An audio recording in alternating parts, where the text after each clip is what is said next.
York State, recreational cannabis is for use only by persons 21 years of age and older. Please keep out of reach of children and pets. If someone accidentally consumes cannabis, contact the Poison Center. Consume responsibly.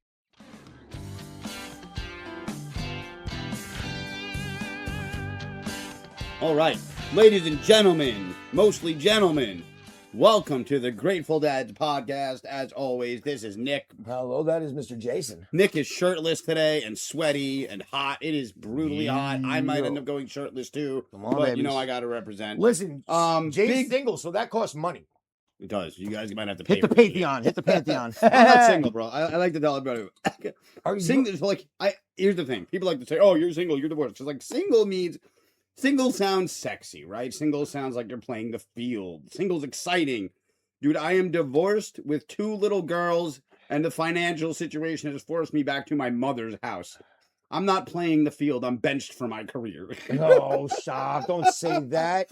Yo, nah, dude. Hey, listen, sometimes when you put yourself on the bench and you got to reflect, that's when they pull you out, bro. Listen, maybe one day we'll be famous. And You're going to start hitting three-pointers. They'll just be lining up, you know. You're going to be hitting three-pointers like the autistic kid. Just take your shot, right? Real big thanks to our sponsors, as always, at Simply Green. We absolutely love them. They are the greatest. As you guys have certainly, I'm sure, become aware by now, every week they hook us up with a Grateful Dads bundle. There's a few products within that bundle. You guys go in, pick it up. You get it at a really great price. And that's it. It's an awesome deal. Here this week to talk about what's in the bundle, we've got our good friend Chris. Say hello, check him out. Enjoy. Hey, this is Chris from Simply Green, and we're partnering with Grateful Dads, the podcast, to bring you this amazing bundle offer.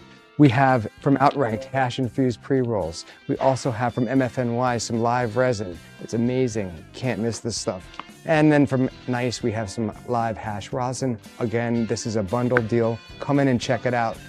I hope you guys enjoyed Chris's presentation. We're going to get into the bundle.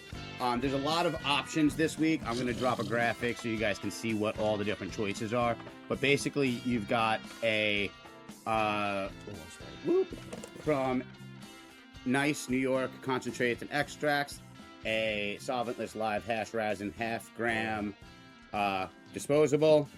You've got from MFNY. This is honestly one of my favorite concentrate producers in New York. MFNY, Marijuana Farms, New York. They are phenomenal. I'm telling you. Yo, I'll say this. I love these guys. When the first time, because like we've talked, Simply Green and our friend Jason has really opened me up to recreational cannabis. Mhm. I'm not gonna lie, admittedly, a little resentful when things happen, just because of things. But concentrates was the one thing I threw the first day that I fucking bought recreational cannabis. It was like maybe the dispensaries were open a month, right? I went to one out in Nassau.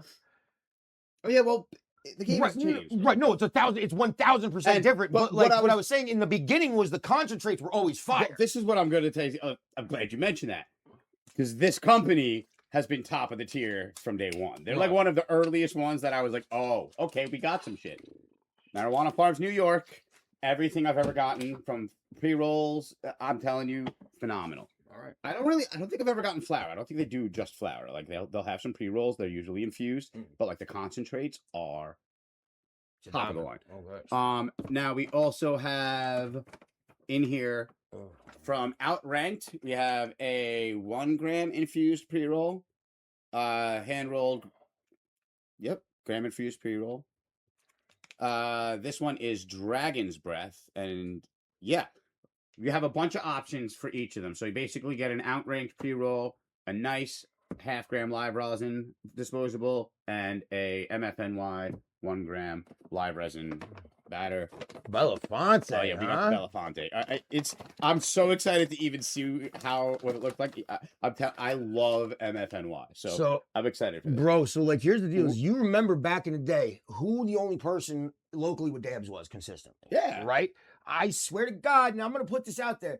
I was probably one of the first people in the state with real live resin. Yeah. You know what I'm saying? Yeah. Like that shit was like, I was getting called to Vermont to go people. You know what I'm Yeah, saying? Like yeah, it was wild. Well, But so dab culture was really big for me. I was open blasting dabs up in Northern Well, we California. did the first dab story. I don't know if anybody watched the extended version of the episode, or if anybody got to see Right, that right, part. right. But the art, like, it's crazy how far. Oh, for sure. Dabs Well, have that's come. the thing. Is like, so listen, when I was, because I took a break last year, right? From it. Pause one top- second, what? because while you're telling this story, I'm gonna get us started. Where do you want to start? I'm gonna give you the choice. Yo, fuck it. Let's start. So that's why I want to get into the dabs. I'm trying to tell our viewers. I have So are been we gonna a dab first? Yeah, dab first, bro.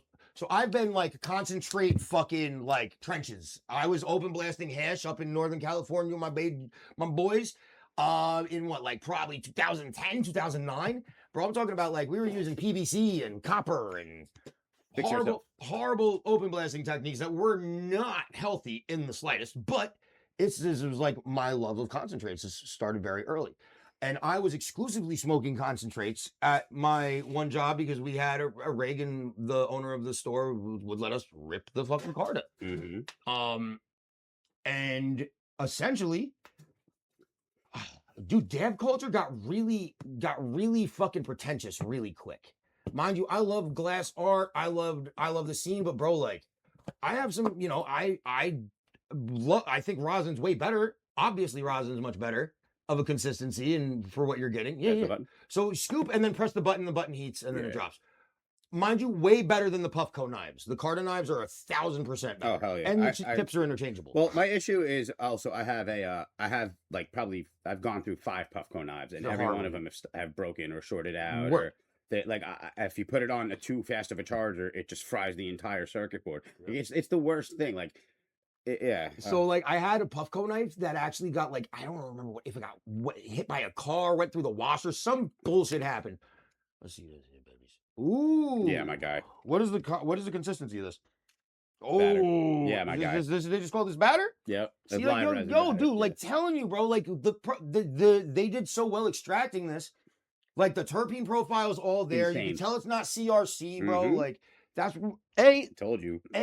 when the Rosin Bros kind of took over dab culture and started fucking turning their noses up to the boys in the trenches making fucking wonderful BHO, which really it's a preference at that point. Some people, I don't want to smoke rosin all day every day. Like, bro, like it's ridiculous. There's benefits to each. Like, Right. I'm honestly like, I've always felt like this as far as like cannabis in general. If you're a real consumer or a connoisseur, if you like all forms, all types. Like, I love all different strains. I like to Right. try all different types of concentrates.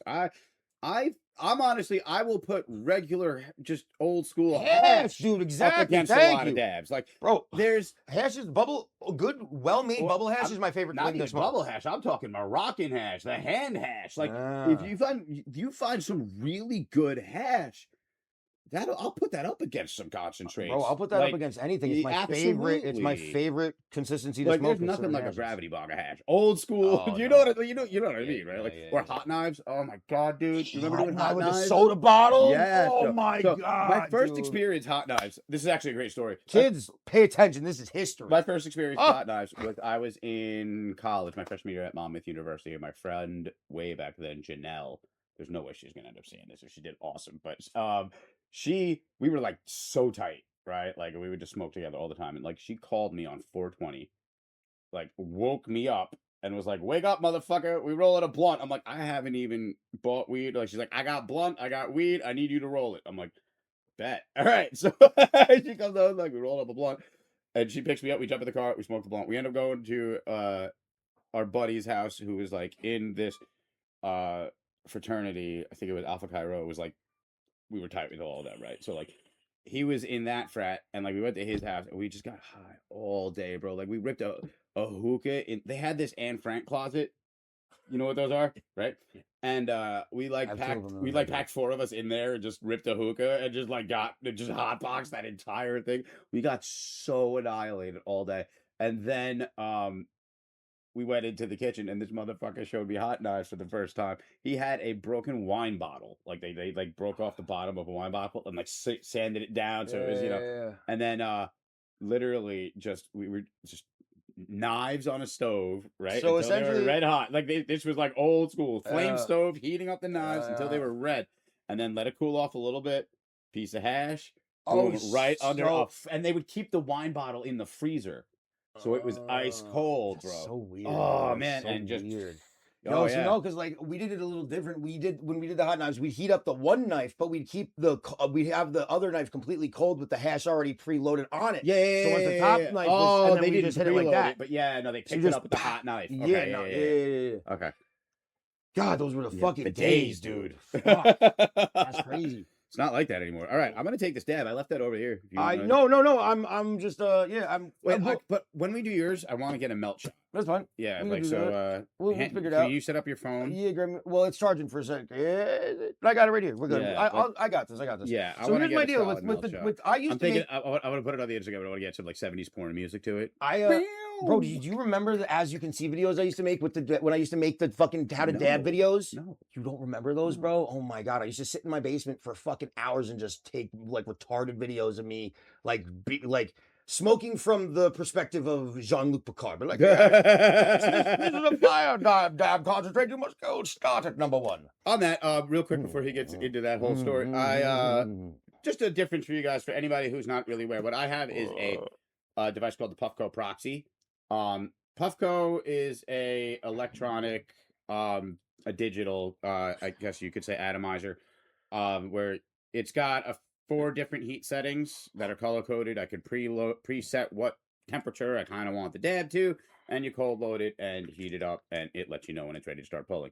So Nick is that's a pipe. It used to. So well, that's the not an Proxy original- itself, I was going to get into this, Right. is a removable atomizer. So this part is actually the Proxy itself. I'm going to switch to my Oh, you camera. did get real that one quick. for me. That's a Yeah, 10 no, I one. did get one. Oh, I remember this. Oh my And God, so so it many. comes with like a regular bowl, essentially, right? But the cool thing about this is it has like a whole lot of different attachments that you can get for it. So you can use this with any kind of rig. They make one specifically for it. I got specifically this just like kind of banger attachment for it forever ago, and you just plug that in, hook it right onto the little mini rig, and I'm dab ready. So Nick is more old school. no, I fuck with the e-rigs a lot. I don't have a Yeah. Carta anymore because when I stopped Carta is fucking ridiculous. I believe in the Carta Focus V2 way over the Puffco's, dude. but the portability of the Proxy Oh no, the is what I portability. absolutely love about it. If I had a choice between any of the other Puffcos and like the Carta, I'd take the Carta any day of the week. Yeah, But the just digital for, like- screen, bro, and like I could take this anywhere. no, but the thing with the Carta too, bro, is they come in a backpack that's this big. Yeah. And they do the one. All right, so the water top, the stoppers for the Puffco Peaks, Mhm. those things sucked unless you got the twist caps, which were ridiculous. They Yeah. made Oh, the Peak. Yeah. Right. But Carta comes with a fucking $1 piece of silicone that perfectly wegs that shit in like a wine bottle, and like I've shaken it up, dude. Like I stopped dabbing because when I didn't quit when I took a hiatus from using cannabis. All right, continue. I'm gonna do Kind this. of wanted to reset the old endocannabinoid system and possibly try to get a job with the DOT. Whoop. What'd you say? I have to turn it on. First. Oh, okay. But like, dude, I was at that shop all day, and I was just constantly. I had a jar of concentrates that was at least this Question. big. What? Because you know better for this. Like, what would you like? What is your preferred temp setting for? With the- Because with I think the- it's different depending on the dabs you're taking. Of course. So, it's- like, for it's live resin, consistency. would you- I would say probably like what is the? I wouldn't do. It's green. I was doing green. green, blue, red, and white. Right? That's yeah, the colors. Well, blue, green, red, white. Yeah. Blue, green, red. All right, so I would go probably. I always did it on never at white unless I was doing crazy. I'm usually red for like a rosin, but No, for, honestly, like, lighter dabs, I you usually would do want to do green. lower temp for the rosins. really, Yeah, I because I so felt like they'd had to take, unless you're smoking like 5-star hash rosin, bro, like a lot because like again, you could just squish cannabis and come out with rosin. A lot of that shit is so filled with like fats and lipids. Like that's Mm. why. So like, I love rosin. It's a treat for me. Yeah. You know what I'm saying? It's a caviar for me. I thought it was like higher temperature. Nah, it's we want See, like this is why diamonds I and asked you shit. these Diamonds and shit. I higher knew temperature. diamonds. You definitely. But yeah, want no, that. because there's so many fats and lipids still in a lot of the rosins, like, They cook quick. and that's why, like, everybody that I know that does smoke, you know, the freaking Grape God and the For My Head and these crazy 5-star hash companies, they like, bro, that's what I was saying. Dab culture became so like heady and kind of toxic and fucking wiry because like people are like, oh, I won't smoke out of your rig, but I need to have like this temperature. I need to have my temp gauge. I need to make sure it's 476.5 on the dot. And I will only smoke solventless hash. Right, you know, that's the thing, man. It's like, yeah. oh, I had good I know, dabs, I know. dude. And I Dabs was are like, dabs. And honestly, like if it's in a regulated system like we have now, and they're like testing it, I'm not worried about leftover solvents and like they're Like- doing the right things, and it's like, dude, this is actually. I'm gonna stop talking about it. I'm gonna take this dab because I'm very fucking excited for it. So, So what I let's was go. trying to say I'm is, doing it on green. Is that cool? yeah, go ahead. All right, yeah. Yeah, whatever you need to. And the cool thing about the proxies and shit like that, is you can always reheat. Yeah, or you can do the. I like the disco mode? the sesh function. Disco I love disco mode. mode, I disco don't know if disco mode. mode will come out. It's too light in here. Yeah, don't do this. Yeah, but you could explain it. But yeah, no. So like, bro, like I Explain stopped. what disco mode is. Disco mode is essentially like the longest time setting because they also have to do with like timing, like it's how long the duration of your heat lasts on the out of the atomizer. So they basically just like crank everything balls to the walls, and it's like the highest radiant heat setting that you get. What, green? It's good on green, or the dabs are good. Both disco mode. Disco mode. The lights go. Oh yeah, yeah, yeah. And the lights go. The lights go fucking make you look like you're having a seizure. I haven't done a dab since 2024. I didn't do a dab all last year, bro. Well, this is gonna. I know, dude. This is taking my dab dignity back. Like this is. First of all, Where's my torch at? Where's my little shit at? delicious. I'm gonna. So I do an old school method that I learned from our brother on Twiddle Tour. Yeah, bro. Kevin Chapman. Love you. Vermont as fuck. Told me the cold start method. Cold start method, I like doing it this way because you can see when your concentrate is actually melting for a consistent Wow. hit. Oh yeah, baby. Low and Delicious. slow, low and slow. Look at that. delicious. Oh, yes. Yes. I don't even have a proper torch anymore. Or cap. Gotta use your jars, bro. Yeah. Do what you gotta do. Wow. So that is. Yo, I'm sorry to be smoking like a fiend right now, but my torch isn't powerful enough. It's okay. They were zoomed in But on me. this I didn't is- see any of This it. is It's so fine. delicious. It is so good. Yeah, that is honestly one of the tastiest dabs I can remember taking in recent memory. Thank you again, Simply Green, the Belafonte, MFNY. You got a bunch of choices though, so you guys, pick one. But the live resin, MFNY, always top of the line. I love those guys. Yeah, phenomenal dab. Absolutely tasty. Look at Nick's face right now. Just y'all just, you see that? What's the matter? Really? There's an aftertaste I'm not a fan of. Oh, because the first there was initial like big Yeah. smile. No, and so, then like, that no. It's just, listen, dude. That's the whole thing Hmm. about you. I'm just trying to listen. I haven't done a dab, and I'm not Very trying to long say time. that I'm like a dab bro connoisseur. Fucking, I was just loading fucking hash oil in bongs back in the day before Mhm. we even had this shit. Like, dude. Oh god, we weren't allowed to sell it. I don't know I don't notice an aftertaste. Is it your piece? Maybe.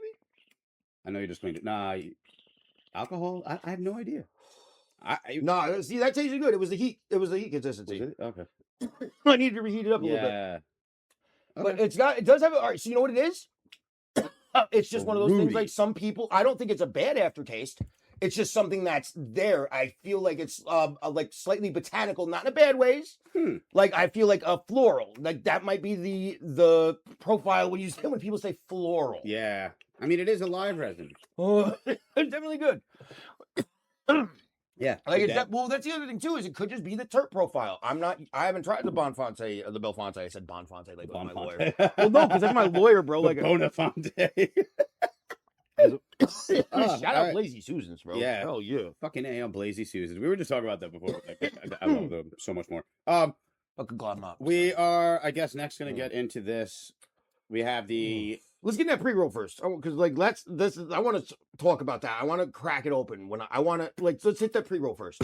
You the boss, brother. Because Let's do it. listen again, we had this talk before. When I see rosin put into a cart, I've been knowing that like a lot of these higher end companies that are using just their straight hash rosin. Like, yes, you do need to use like some sort of a not a liquefier, but like Well, yeah. How do you get that into some a terpenes. vapor? Well, terpenes, because that's what you just. But a lot of these, because like, dude, rosin, making 5-star hash rosin is an art form, bro. Like, I can take solvents and chemicals and follow SOPs and follow fucking chemistry, and I know my own little tricks of the trade around things. But like, Making rosin is a fucking art form, dude. Yeah, it's not easy. You got to know the right pressure, the right temperature, yo, the dude, right. like, Yeah, there's a lot of. Dude, I'm from the day of And vacuum ovens. and you have to have the right material, like the plant, the raw material. No, there was a while. Listen, so there was a while from the West Coast that a lot of our buddies out west. You got like scissors or Yeah, something? I think I It's do. not opening Our buddies, easily. they make them adult proof now, which is great. Yeah, right. Where did those scissors go? I just had them, blue scissors. There was like a point where growers weren't giving their top shelf out to smoke; they were giving their top shelf out to get made into rosin. Yeah. Yeah, because the best weed makes the best rosin. Absolutely, 100%. bro. 100. It's the same thing with the RSO. And it's become where like the concentrates are a more valuable product than the raw flour. Like people course. are willing to pay top dollar for concentrate. Well, I see this. I'm seeing kind of maybe. I guess, but like so. For good, I'm telling you, definitely people are willing to pay. Top No, dollar yeah, I for know that. concentrate. Trust me, I know Oh, that yeah. because I know people that go through 2-gram jars a There we day, go. Pre-roll. and those 2-gram jars are costing like $150. Oh, sweet! Look how cool that is. All right, guys, let's check this out. So these are from Outranked. Outranked. Let's see what this is. Outranked. So let's see what our strain is. Dragon's Breath. Hash infused pre-roll. So, okay, see? So this is what I like to see, bro. This is what I like to see. What's that? At least they're honest on the packaging. Because it's infused. That's pretty nice, actually. Good, nice terpene. Oh, nice terpene cut. wow. All right, check this out. So we got a nice little 38%. All right. nice little joint here. I like that. So- Hand rolled, but like I like the little mouthpiece on it. It's very solventless hash. Oh, so it is rosin. very nice. Or it's hash rosin. It's either rosin Very, or what's the word I'm looking for? Niche. it's either going to be rosin or it's going to be a bubble hash or they wouldn't just put keef in there and say it was hash, right? Like I would like to, dude. I want to start calling these companies and just like getting 5 minutes. I mean, with like a fucking, you're not with a ma- technically lying with a though. You know what I mean? manufacturer. No, you're not. I But start that's the running thing with is- that a lot. Like I think a lot of times they just say keef when they just say hash when it's keef. But like I'm okay with that because it's not technically lying. I've taken my keef and pressed it and said, Well, no, but well, there's like now we have some hash. Listen, Like, but there's certain things that change when you're because like no matter what you're doing, you're breaking the molecules down and you're making a different Yeah. substance. well, so heat like, can- but like heat then and you can pressure get can do into a lot. on a larger, broader conversation of hash is a larger Right, overarching right. term It's that concentrated. that's all concentrates. So I think what it would have to be is a form of processed raw plant material. Like as long as there's a process step, you can't just have like the drop off the trimmings, the keef, and just take the dusting and call that hash because that's not. It's So, not like, but- processed. but, like, it's not processed. I is can it see a your point, but concentrated under cannabis form? under It's like the still a- definition of hash. Well, no, it's because technically- not technically not. It's because it's still a botanical product. It hasn't been Yeah. manufactured. Like, Okay, by but- like if you're looking at definitions of like the law, for one, like if you all right, so if back in the day, let's say 1999. So I think there should be then whoever writes the dictionary when it comes to cannabis needs to separate hash from concentrates. Well, no, hash is the oldest form of concentrate, but it requires. Well, I know, but if you look at the It requires definition of a- hash, it's Right. any type of concentrate. Right. Yeah. So Yeah, it's the same shit. But what I'm saying is I don't think keef because I think it has to be processed. you're not wrong, but technically under the definition of hash, it fits because it's a concentrated form of cannabis. You're not concentrating. It's natural though. It's in its natural form, so you're not concentrating it. Well, You're just it's, at that point you're picking through.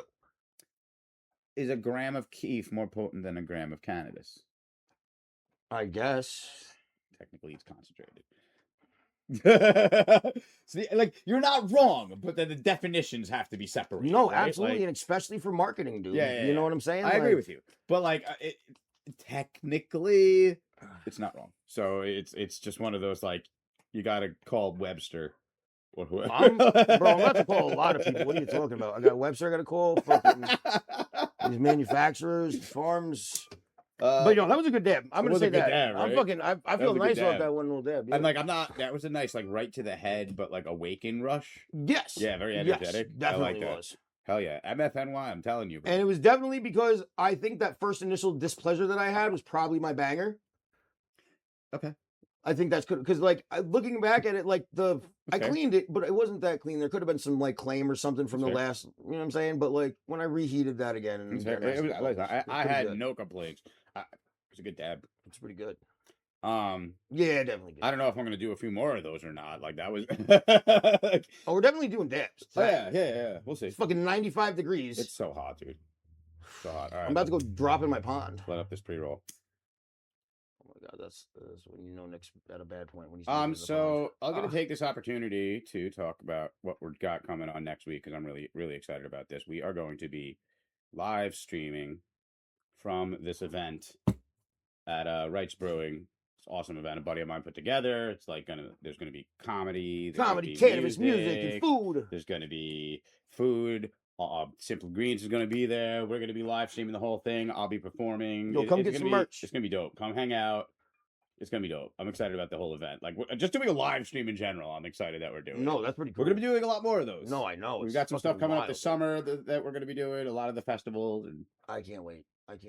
R.I.P. the jam band scene. We got to get Space Bacon more popular. they're on their way, dude. Are they? Oh yeah, like you have to. Yeah, do you follow them? No, I really don't. Yeah, follow they're social on their way. media. They're Okay. touring and headlining. Like, I fucking love that band. So like I need to said, go see them again. The last scene of like fucking get down and groovy is Nah, like no. bluegrass. I feel like It's at this point. still there, bro. It's still there. You're gonna hate me for saying this, but go to a Goose show. No, I don't know what's wrong with Goose. I don't Goose. understand the hate I like on Goose. I like Goose and I like pigeons, bro. People, yo, Pigeons is fire, dude. yo, you know who really I saw them at Great South Bay this year. They were ridiculous. was Gub playing with them? What? Was Gub their bass player from the dude, the giant Norseman from Twiddle? Because that's who I believe became the new bass player. for that whole day was dope because it was like I don't know a few days after Ozzy died. The amount of Ozzy covers and Black Sabbath covers, and everybody was doing them. It was great. I forgot. I don't. That one depressed me very bad. I think it hit everybody, bro. Dude, well, so here's my thing: is my parents grew up. I was very religious from a very young age. My parents became religious when I was like 3, I think. And like my mom's shout out to mom if you actually watch this. My mom was so fucking strict with music, bro. Like Yeah. she was a Nazi on that. Yeah. I don't know. All right. Fucks with this. Yeah, Yo, and this you know me, I'm a noodle man, but this that is such a nice mouthpiece, bro, dude. no, for real. And Jason, I won't throw. So listen, I took the tip of my finger off last year, the index finger. If you can see, it's a little fucking wonky looking. I mean, But I had to train myself to hold joints with my middle finger and my thumb instead of my index finger and my thumb, like I've been doing the entirety of my life. I have no feeling at the tip of my index finger. how far does it go? Like literally, dude, like right here. Mhm. Yeah, you should have seen that. I took it off with I have the team knife right there. So yeah. What were you doing? Hold on, I'm gonna show you. No, don't actually. No, I'm not gonna. I just want to show the team knife, ladies and gentlemen. It's the only time you're gonna see me in my Donnies. Donnie. Right. R.I.P. the Wild Thorns. That was a great show. Marianne. So, pick my kid up from school because he's not feeling great. Me and him grab some Wendy's. He brings us, I tell him we're going to lie down in my bed and watch a movie, right? And eat our burgers. So, I'm like, buddy, go grab us some drinks real quick while I'm setting up the TV. My kid comes back with my little water packets because we get the little water packets from, Target and stuff. The little, Hydration things. yeah, little hydration things. So my kid comes back with the packages and a bottle of water. I'm using this here. This is my Timu Tonto. Not earlier Tonto, but this is Yeah, from Timu. dude. Yeah, Fucking love Timu. bro. Look at it. I cleaned it. Don't worry. But listen, so like I'm opening the water packet with the knife because whichever cheap dollar store packet of drink I got that day that weren't perforated on the spot they were supposed This to needs be. to be magnet, bro. Oh, 100%, 1000%. It's dangerous, dude. So it's a Yeah. good boot knife. Oh, it's Timu. But so, anyways, you just have to remember the shape of the sheath. Well, you could probably specifically. put a magnet on there. Yeah, no, for sure, absolutely. I just got to drill it out. Yeah. But so I'm opening these drink packets for me and my at the time what he was 8. He just turned 8. Okay. The sweet little boy. So I'm talking to him and I take his drink to do his drink and I give him his drink packet and bottle of water. I'm talking to him. I really want to get into this cheeseburger that I just bought. And I turned to say something to him while I was, and you don't do that, bro. Especially if you're not on a table. No, I was not using my kitchen. I was not using my kitchen tray. I did almost the same thing in a kitchen.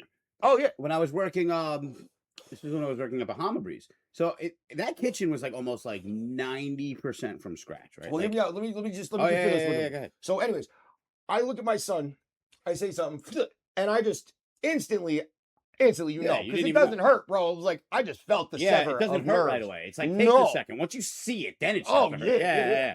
I wasn't in pain for a good half an hour, 45 minutes until, but it was crazy. So took the right to the fucking meat, bro. Like I could right where you could see the bone, like it was kind of fucked. Took the tip right off.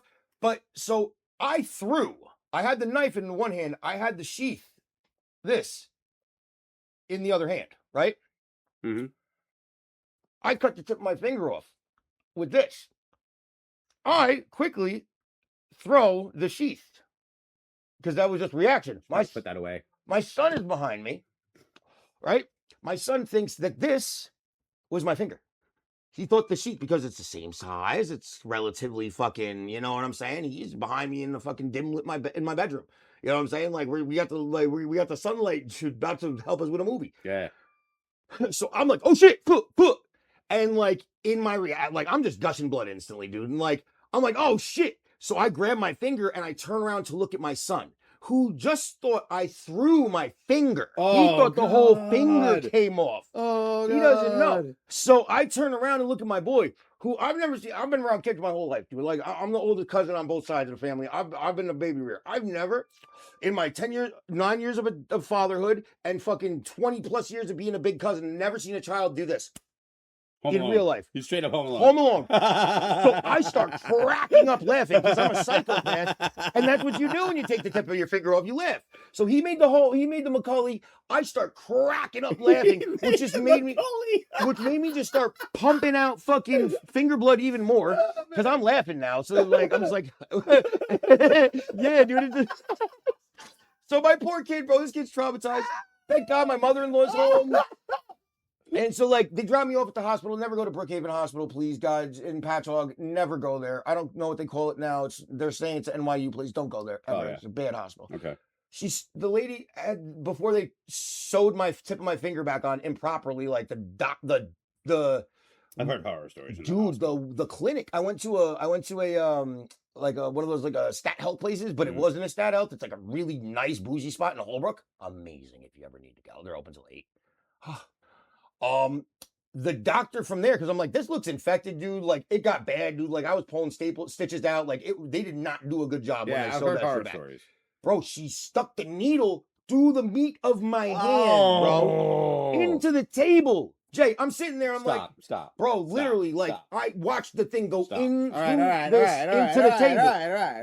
Right.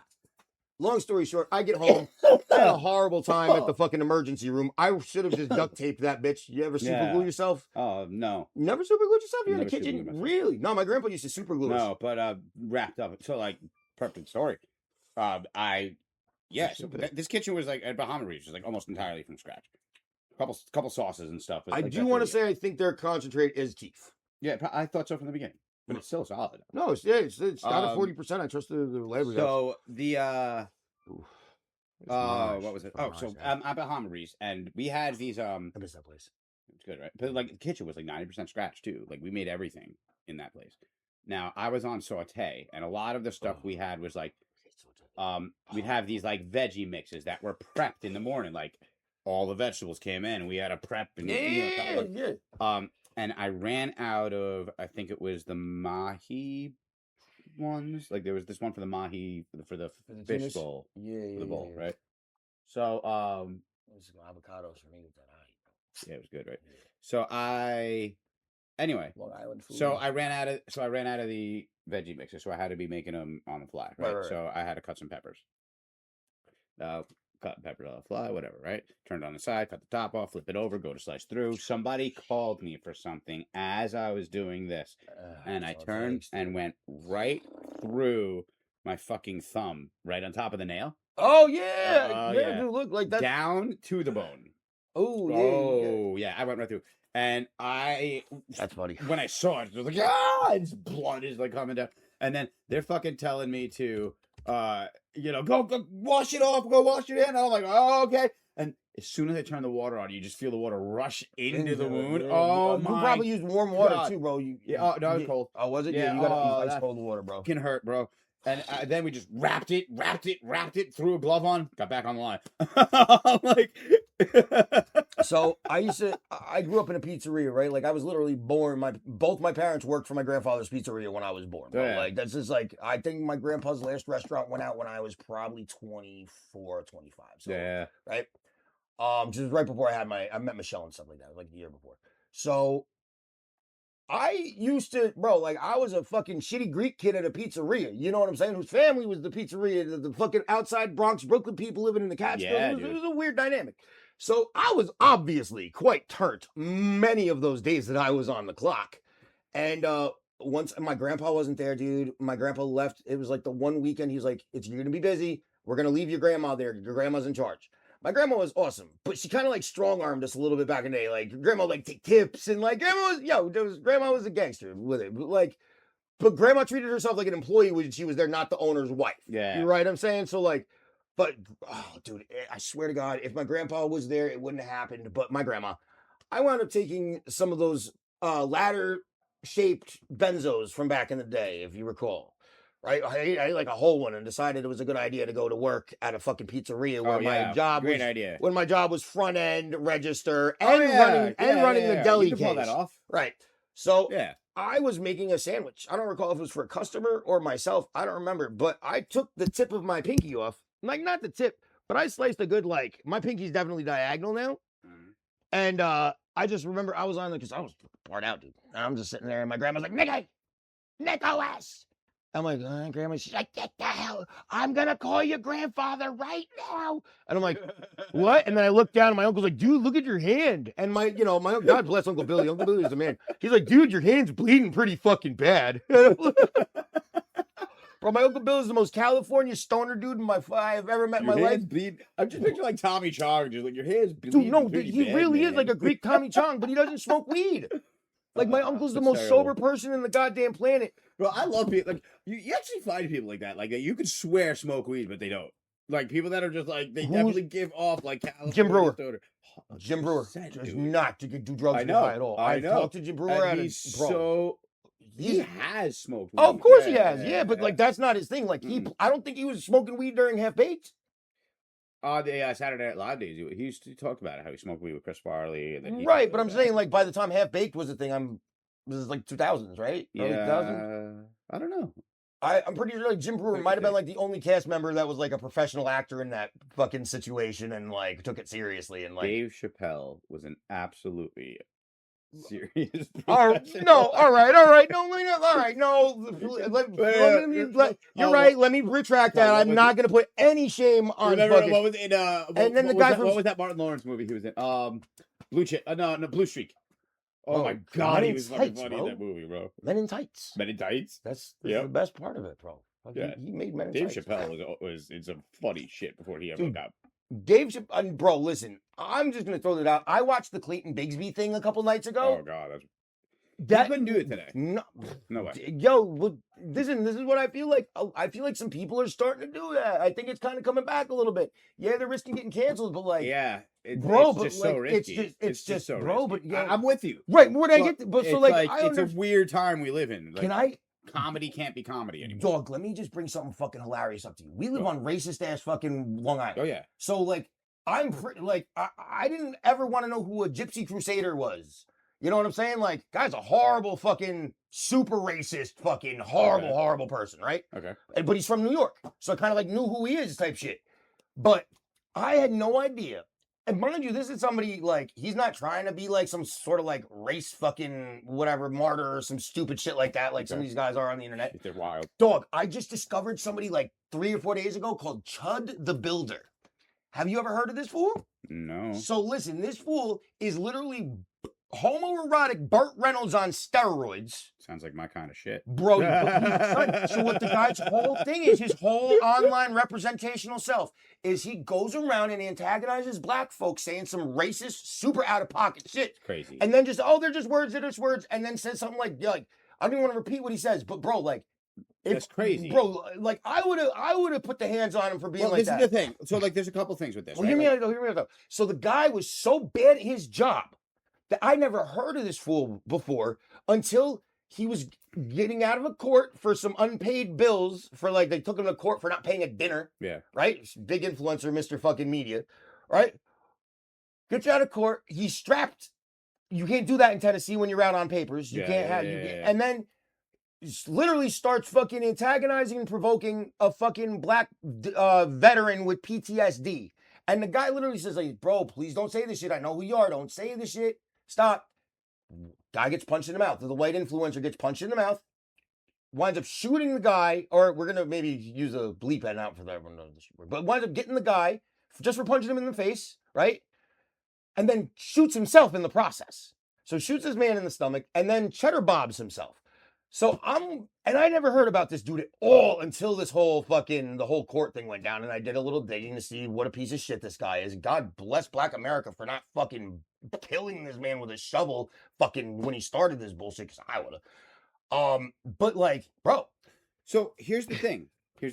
He cheddar bobbed himself. That's all I want to say. that's I'm amazing. going to be the first one to coin the term cheddar bobbed himself. I don't think that's it. I think that's definitely No, I have been cheddar looking- bobbed. No, cheddar bobbed is a thing, but cheddar bobbed. His name is Cheddar, Chud the Cheddar. Builder. Oh, okay. And I had a little thing like I went on a rant. I So, was like, he's fucking Bob the Builder's trailer park cousin. So we live in a weird time where people are afraid. So like, I feel like if this was 20 years ago or 25 years ago, he would have gotten hands put on him. But we live in a weird time where everything is filmed, everything is captured, everybody's being watched 24/7. Like, so this goes into like a lot of aspects. I was watching this whole thing about how like it goes into like dudes are like can't, like picking up girls is a whole different game today, right? Like you can't go and just walk up to a girl and like, hey baby, or try to talk to her about doing something. Like you can't do that anymore. You got to go online and they got to like feel you out, and like you cannot just go. It's very weird dynamic these days. I guess if you're looking at like dating culture but versus hookup culture, just maybe in general, you can't go approach somebody at a bar anymore. Well, here's why. Here's why. It's one thing to go up and get rejected. Okay. It's another to go up and get rejected on camera. I guess, yeah. Do you know what I'm saying? Because now, like, there's that fear that, and I didn't live in this. I just got divorced, right? Like, but like, I didn't grow up in this where like you have to be worried. Like, if you go ask a girl out, I mean, I did meet my wife on Tinder. What? I did meet my wife on Tinder. Yeah, but and that was also how many years ago? And if you were like 18, 19, 20, 24. If you're a 24-year-old today. Yeah, them kids don't have a fucking chance in hell. Do you know what I'm saying? Like, you can't go talk to the girl. Like, what if she's under 21 and then she starts, this creep are talking. Like, you can't do it. Like, then you start getting filmed and you're the creepy guy that's hitting on and then that goes on. It's such a weird time. And so here's the deal: is like I never felt like I'm sorry. Keep going. To tie that, so like I understand if you got this guy in your face antagonizing you, being a lot more hesitant to put hands on him, because that's so easily can get spun into you're this animal that can't control himself. That was the whole point. Do you know what I'm saying? Like, and that's and he was trying to be like a fucking race martyr, bro. Yeah, he's like, no, bro, I was told by the feds that if I don't stop what I'm doing, there's gonna be race wars and riots and shit. Mm-hmm. Like, yo, dog, fuck you. Are you really that self-important? That you're literally fucking trying to fuck you sell, bro. And this man's a big boy, bro. Like I would be hesitant to toss hands with him, and I'm not hesitant to toss hands with nobody. Yeah, but like he's a big kid, people looking like Homer. He looks like a Village People reject Burt Reynolds on and voice. he comes at you with a camera in your face. Yep. You know what I mean? It's very bro. Yeah, but that's a weird culture we live in. It is. So like, it's a weird thing where like it's it goes into like. There's a lot of like with the viral culture, right? Yeah, like yeah. Everything it changes the way people do things. It's a social media. It's a social. You have to be careful of always being filmed, and it's also like it's a social credit scoring essentially. Yeah, it's so you ever watch that episode of Black Mirror? Never watched Black Mirror, bro. There's this one episode where like everything is decided based on your social media rating and social media, like whether you can get jobs. It's like your credit score. Yeah. And we're really nearing that. Like, it's very fucking weird. Bro, it's very scary. It's very weird. Yeah. Like everybody talks about like the internet grid going down like as like the biggest like attack that was like, yeah, America would be fucked if the internet went down and no shit. But at the same time, like It'd be the best thing that ever our happened. kids, bro, like, yo, you know how crazy it is? So we have COVID babies. Yeah. Our kids are COVID kids. Yeah. Right? I'm a 6-month-old. So yeah, dude, you got lucky with that one because my kids were just old enough to have just started making friends and having friends when I had to completely. I didn't get lucky with that one. We had a 6-month-old baby and had to seclude ourselves with a 6-month-old and could not do anything. And there were diapers shortages and there were formula. Like it was a fucking nightmare. I never ran out. Yeah, no, it wasn't. And we also got to where like neither of us had a job and we had no money and we were behind on rent and we hadn't gotten through to unemployment. Listen, I was out on disability for that, bro. I wasn't getting my unemployment either. But let me tell you, I made COVID. All right, so between retail flipping trading cards. Yeah. Because I had two buddies. We had a little team dynamic. One would hit this one would hit this one would hit this one. We converged. We'd be like, she's here. Then all three of us, it was crazy. It was awesome. But like I had it to where I could sit out. I wasn't going to work. I broke my fucking neck. So and herniated my back. I was out on disability. Oh shit. So I wasn't essential at that point. You know what I'm saying? So like I was working for Habitat for Humanity. So it wasn't an essential gig. And bro, I used to be able to sit there and just retail flip Pokemon cards. Like, obviously, I was feeding my Pokemon card addiction, which we are going to start streaming on Whatnot very soon. But yeah, dude, like... Tell them a little more about that. So, all right, the Pokemon boom happened right before COVID. You couldn't get cards. I have been a Pokemon card collector, Pokemon fanatic. As you can see, this is my Haunter tattoo. I got Haunter, my favorite Pokemon. And also, I'm haunted by my first addiction. Yeah. Pokemon. It was the first thing I turned into Smeagol, bro. You know what I'm saying? Like, first edition Charmander. So Pokemon's always been a huge part of my life. Every time I have been injured and out on the job, I have a DS with the little old school games. I still have my I have my data from like my Charizard that is on my DS game right now. Right? I haven't put that to Pokemon Home yet, but the save data on that cartridge is 25 years old, at least 30 years old. It's my Charizard from the red version. I transferred everything from red, and I had to my cousins and I had to go through crazy. Like there was a generation that it was like between the fucking advanced and like the 3DS or some shit like that, or like the DS or some crazy something. Transferring Pokemon was very hard to do, and we did it, and we kept our old data alive. It's incredible. But anyways, cards.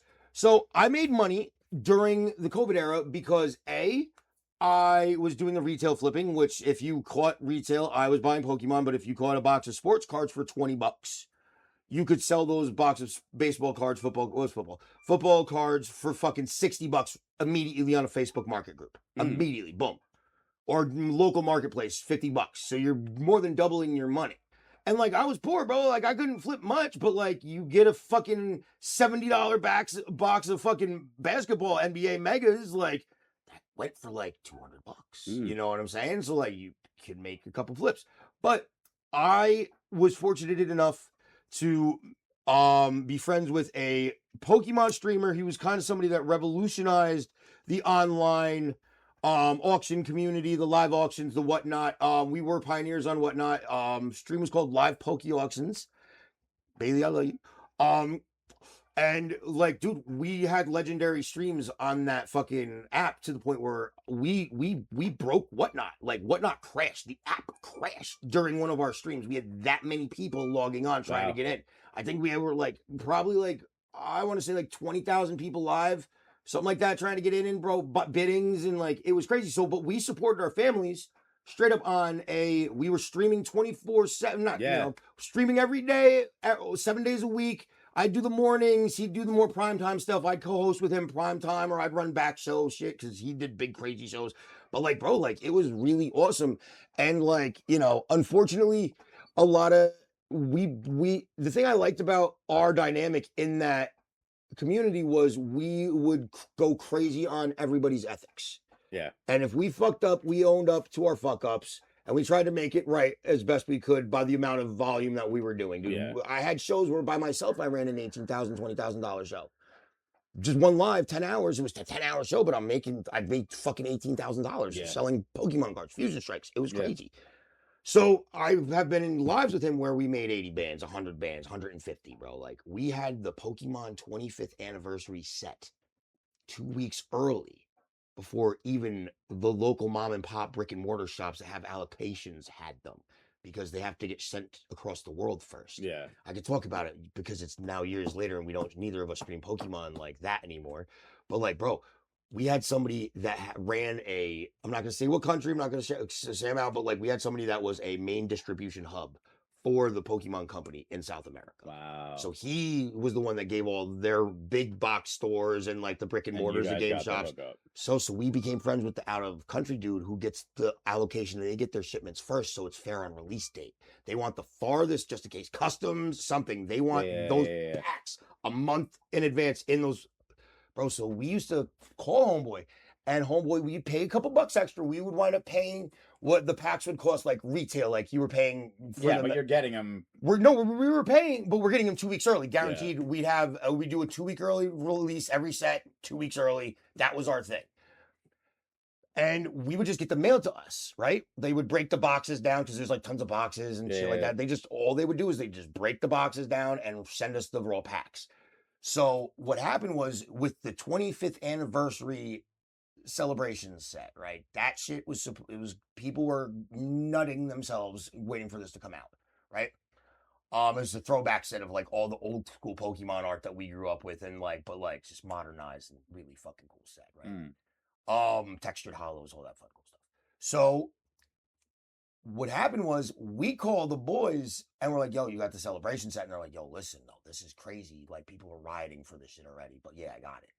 So we called the Homeboy from South America, and Homeboy sent his dude to personally bring us these packs of Pokemon cards. And the liaison stayed with us through the entire streaming because we weren't going to give him a set rate like we always did. Homeboy's like, yo, bro, I'm breaking the fucking code of fucking Pokemon rule. I can lose my fucking, my continent's allocation. Like, but like, yeah, let's do this. So he wanted a percentage of the show. Right? Which I was getting a good percentage. Like I got like fucking, I think he gave me like 5% plus my hourly rate. My hourly rate was like, it was crazy, dude. I made a lot of money that first night. I made probably like 3-4 bands. So that's just my take home.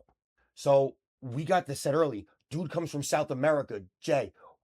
Book bag, like duffel bags, bro, like looking of bricks of Pokemon cards. They're bricks. But they're Pokemon packs. They're taped. Like I got like a couple of rows of stuff. So I got my God. So I got this like South American lanky man in a fucking looking like an indie press suit, bro, with the glasses and shit. He's like got 2 duffel bags like this and fucking, hey, was one of you Nick? I'm like, you must be Michael. Coolest guy on the planet, but like, bro. He's like fucking no, son, I felt so bad for him. Oh my God. I had to pick him up from JFK.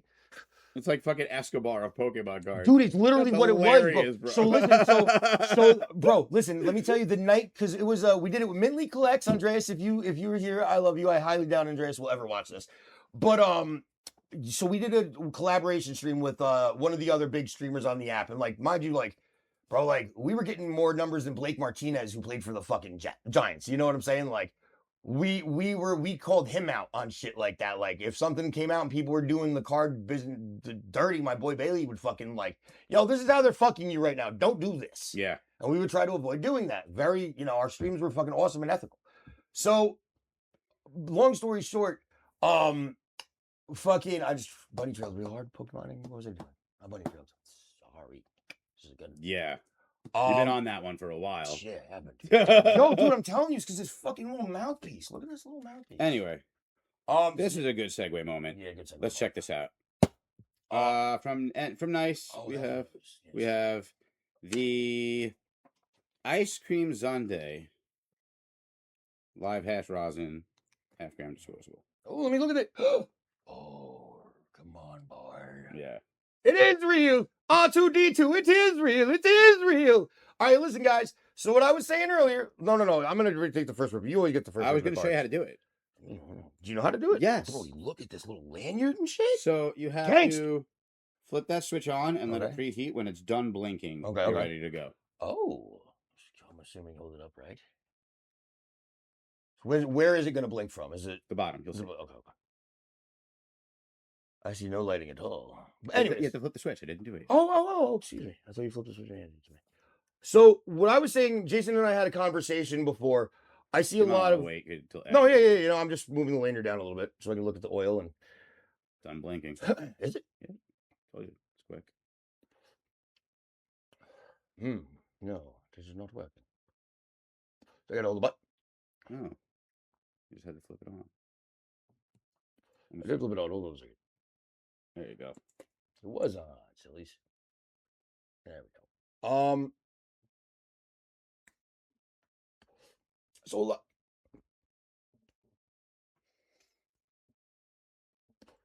nice. You did a nice job. You did a nice job. So that's why I was saying, like, so I really have a big issue with a lot of predatory marketing, language and stuff like that. A lot of cannabis companies, which I'm so awesome that we've found, like, we've been working with ethical brands and fucking Simply Green put it out for us. Oh yeah. But a lot of what's happening right now is people are claiming their cartridges or these disposables are full rosin, are fully solventless concentrates. There's a difference that one can see. If I'm at my pen's here, I actually have this. That is definitely the cartridge. I forget what the brand is, but my wife gave me a cartridge. That is definitely rosin. No, for sure. And that's the liquid. You could tell because it's in a 0.5 gram cart. And the look at the color on that liquid, bro. That's not like visually appealing, and that's how you know it's a good rosin cart. Yeah, rosin. Let me get a close up right there. Is there you go. Dark, blackish.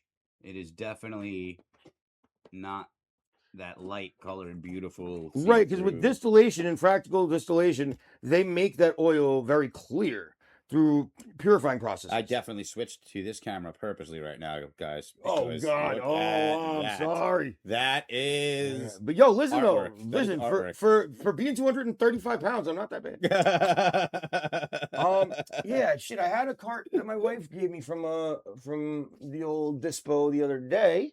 I was trying to show the color differences because a lot of these cartridges come, again, I can't say a lot, but some of that I've experienced in the past that are claiming to be a rosin in their cartridge, and they're like in a 2 gram disposable. Like 2G disposables, unless the tech is solid, you're not going to get through all that oil before you burn out, right? No. With rosin, rosin's a coil killer if it's real rosin. You know what I'm saying? Like that shit's going to hurt your fucking addy.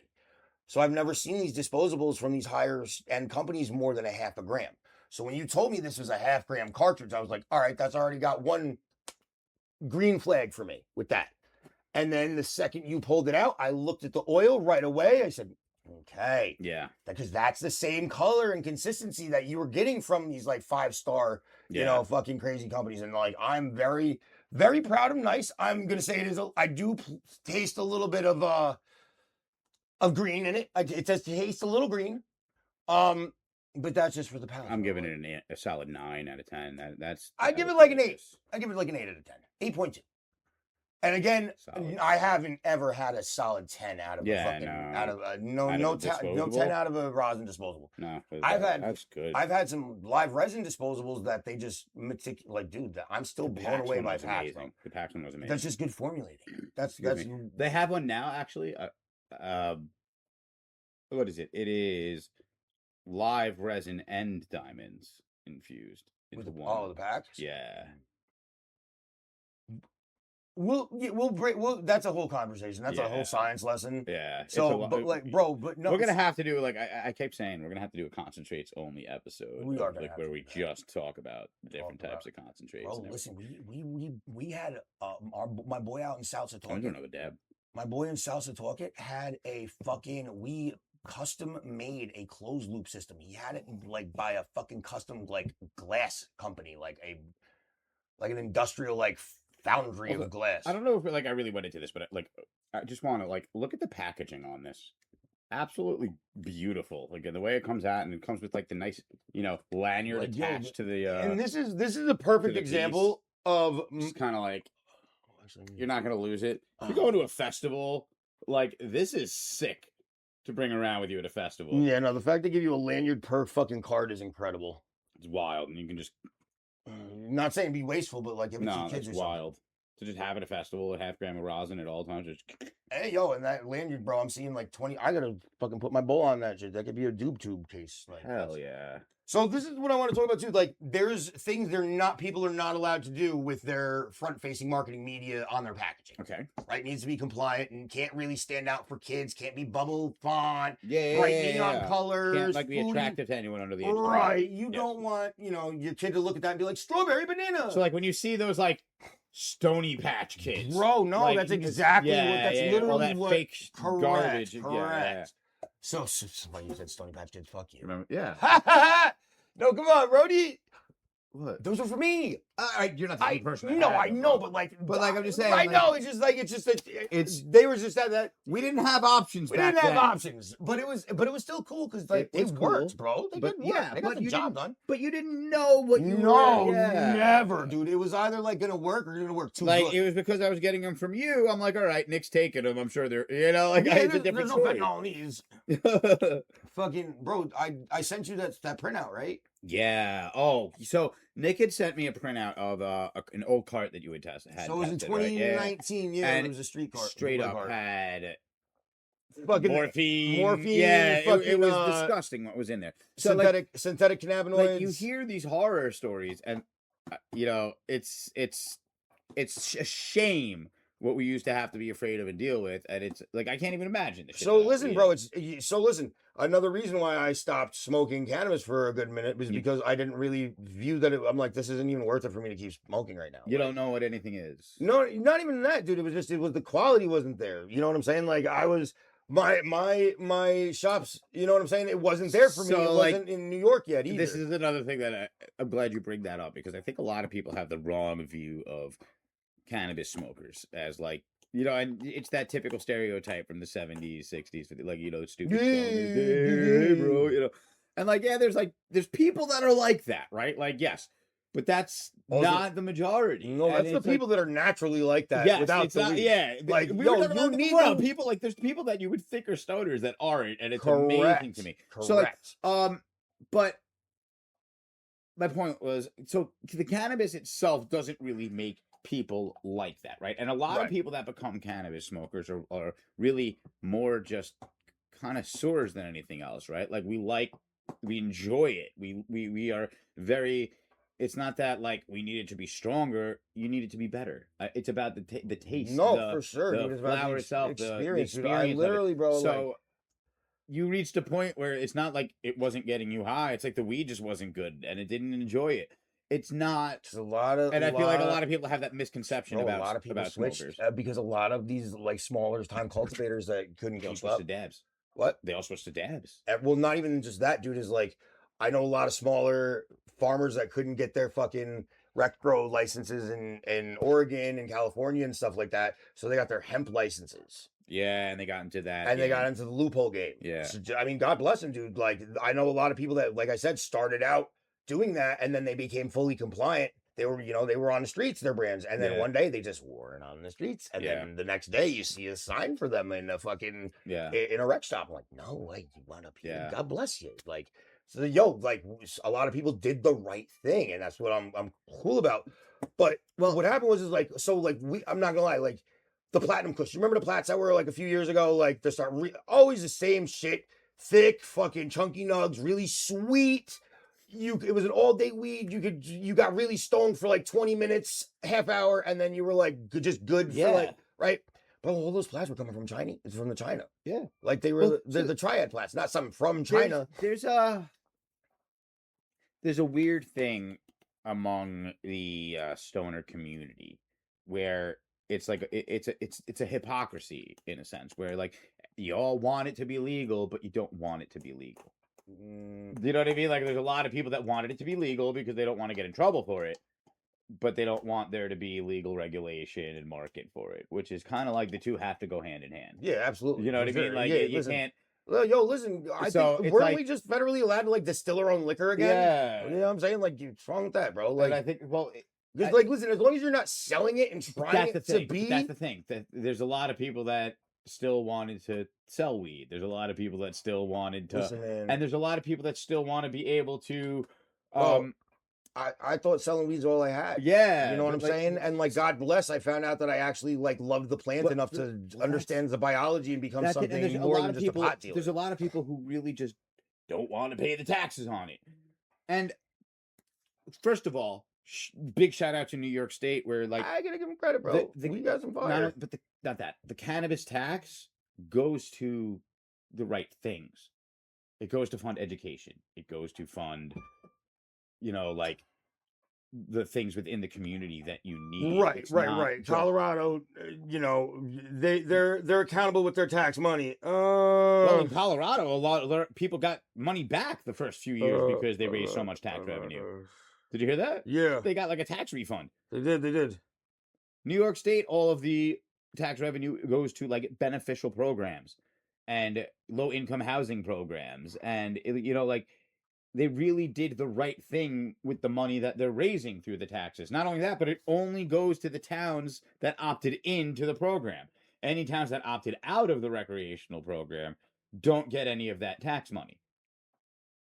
Do you know what I mean? So it's like, I understand, like, you don't want to pay taxes, but like you pay taxes on everything, right? Well, And listen, though, if you want- if you- at least they're being transparent with that tax money. that, and they're doing the right thing with it. And if you want you want to have it legal and not get in trouble for it, and They- you want all of the things that come with Listen, bro, legality, better products come with legality, better testing comes with legality. So all right. So here's the deal: is like, I don't know when was the last time you had California recreational cannabis?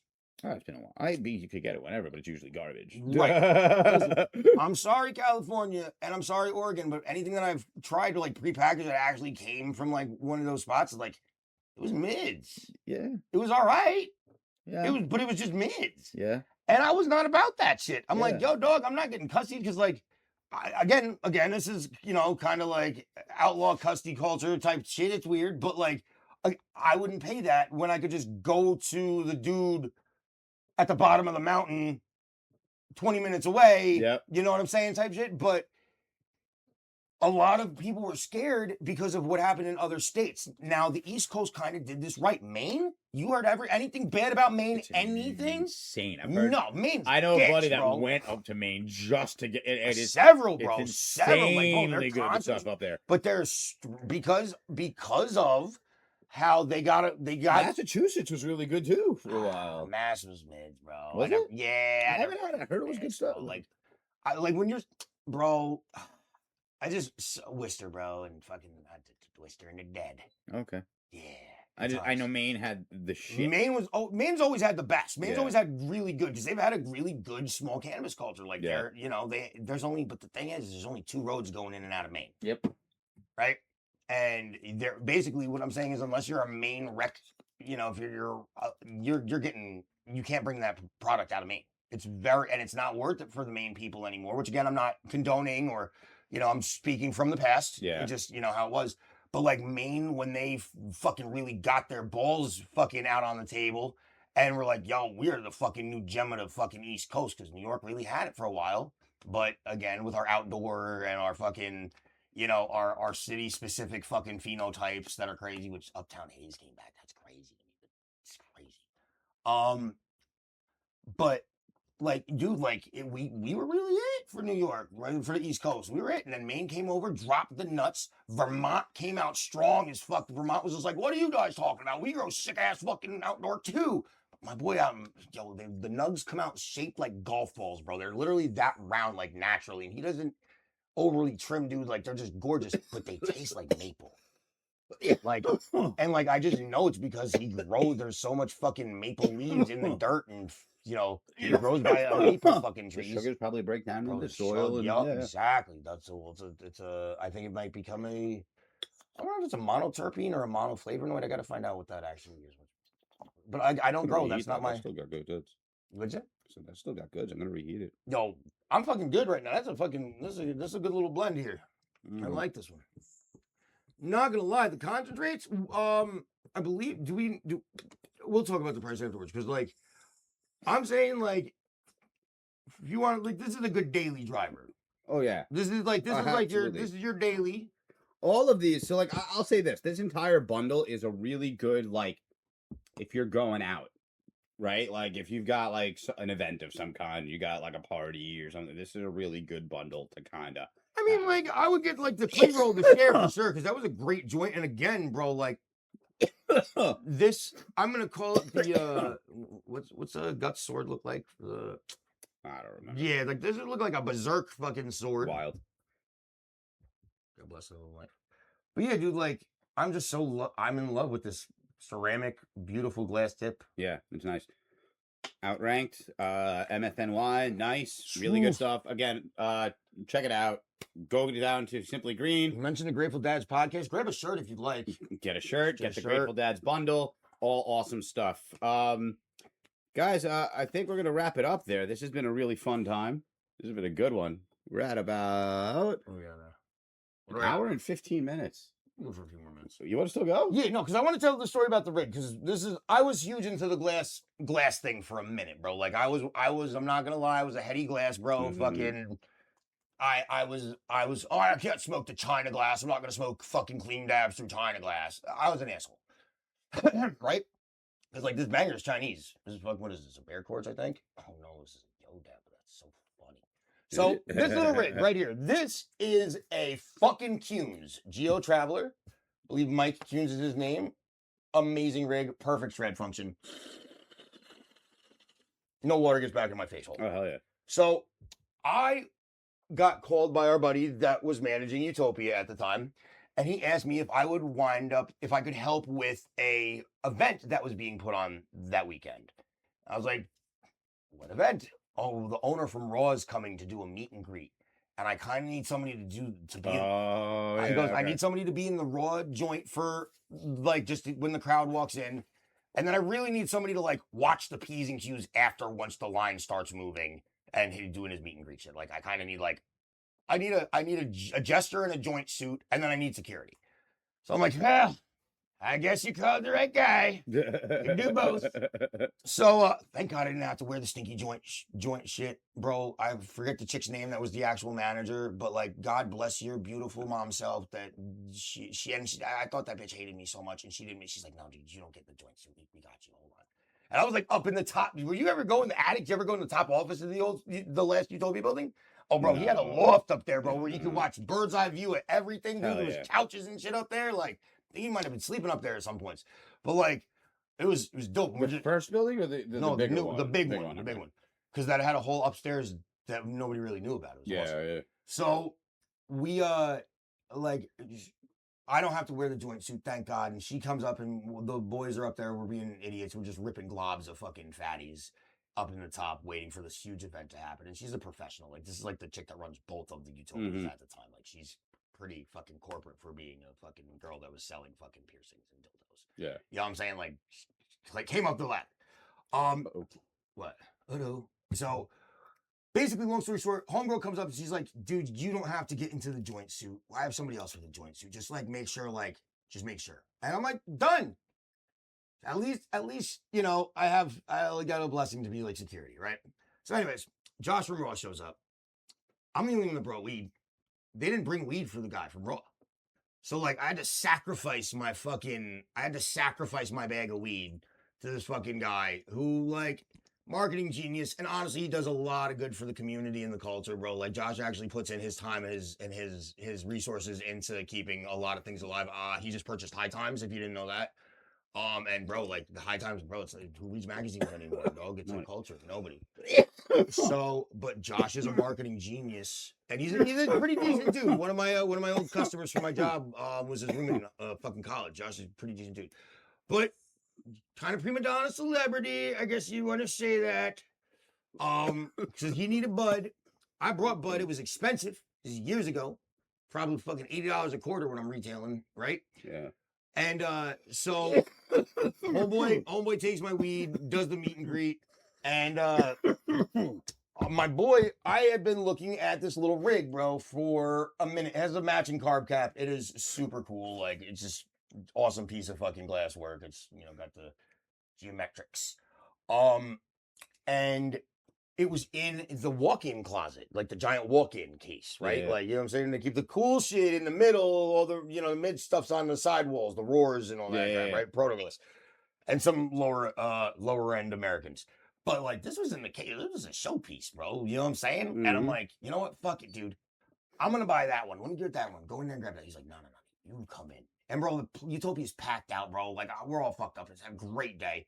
And he's like, no, you come in the glass and you pick out your piece. Do that. And then he gave me like fucking a solid 60% off too, bro. Like he gave me like, hell yeah, bro. Fuck, I think I paid like $320-$400 for this thing back in the day, and it was like $800 brand new. So he gave me like a solid like. Why so much? Because the dude, like, just for one, it perfectly shaped and doesn't like. I implore you to try to pull water into your mouth. Yeah, you can't. You can't.